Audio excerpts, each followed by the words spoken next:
Midt i et paradis av tropisk skjønnhet ligger Maharajaens skinnende marmorslott.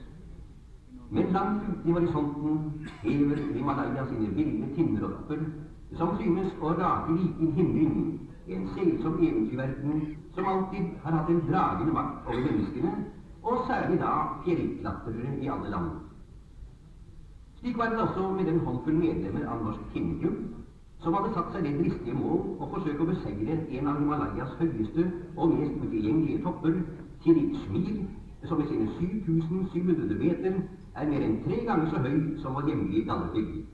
Der bilveien sluttet, ble utrustningen lesset over på en hel karavane av pakkegjester som slet seg videre opp gjennom de trange fjellpassene. Overalt hvor det fantes elver eller bekker, hadde befolkningen ved generasjoners utrettelige arbeid bygget et system av små kanaler som ledd i et imponerende kunstig vanningsanlegg. Så var man oppe i den evige sne, i trakter hvor ingen menneskelig fot tidligere hadde trådt. Og der hvor pakkegjestene måtte gi tapt, overtok de innfødte bærere. Når den norske Himalaya-ekspedisjonen klarte å gjennomføre den oppgaven den hadde satt seg, skyldtes det en rekke medvirkende årsaker. God planleggelse, gommeratskap, og sist, men ikke minst, en nøye gjennomtenkt og omhyggelig valgt utrustning. Det sier seg selv at bare det aller beste kunne finne nåde for ekspedisjonsledernes kritiske vurdering når en tenker på at hvert gram av opppakkingen skulle bæres frem på ryggen hundrevis av kilometer. Se på denne karen her. Det er Mohammed, en av de beste og mest pålidelige bærerne.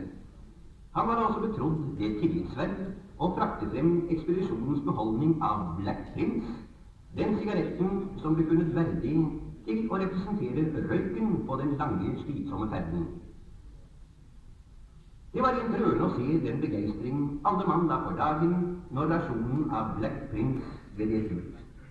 Den satte en ekstra spiss på tilværelsen her oppe i den store stillhet, hver gang det ble tatt en pust i strabassene. Da gjaldt det riktig å hvile og slappe av, og da var ingenting skjønnere enn å meditere over alt og intet med noen dype, gode drag av en Black Prince.